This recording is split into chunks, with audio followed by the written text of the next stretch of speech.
এখানে যোগদানের বোধহয় সপ্তাহের মধ্যেই ইনসেপচুয়ালাইজ করি যে আমাদের এখানে ছাত্ররা এডুমেইলটা ব্যবহার করে কিনা বা তাদের জন্য সুবিধা আছে কিনা।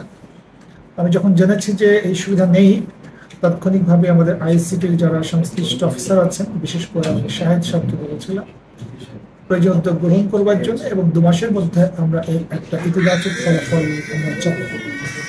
তো ভেরি ফর্চুনেটলি যে আমরা আজকে সেই 2 মাসের মধ্যেই বোধহয় কাজটা করতে পেরেছি। তো এর যারা যারা ইউজার আমাদের, তাদের কাছে বিশেষ কিছু অ্যাপিল থাকবে যাতে করে এটি শুধুমাত্র আমরা ইতিবাচক কাজে ব্যবহার করি, অর্থাৎ আমাদের একাডেমিক রিসার্চ, পাবলিকেশন, স্কলারশিপ এই জাতীয় কাজগুলো তারা ব্যবহার করবে।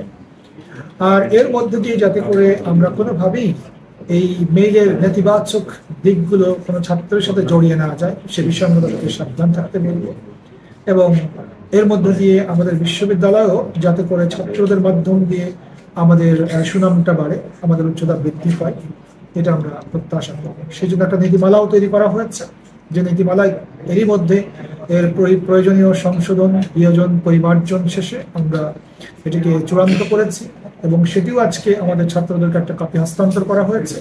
আমরা এই মুহূর্তে মাস্টার্স এবং আমাদের 4th ইয়ারে যারা ফাইনাল ব্যাচে আছে তাদের জন্য আমরা সুবিধাটা দিতে পেরেছি।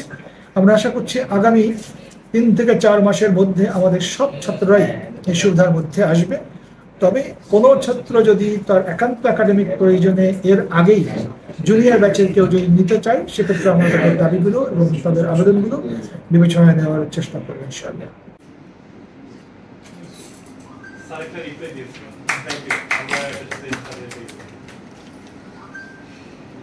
আজকে বিশ্ববিদ্যালয় প্রতিষ্ঠার প্রায় 1 দশক পেরিয়ে যাওয়ার পর আমরা এডুমেল হাতে পেয়েছি। এডুমেল হাতে পেয়ে অনেক আনন্দিত বোধ করছি। ধন্যবাদ নবনিযুক্ত উপাচার্য জনাব আতিউর রহমান স্যারকে এবং বিশ্ববিদ্যালয় আইটি সেলকে আমাদেরকে এডুমেল প্রদান করার জন্য।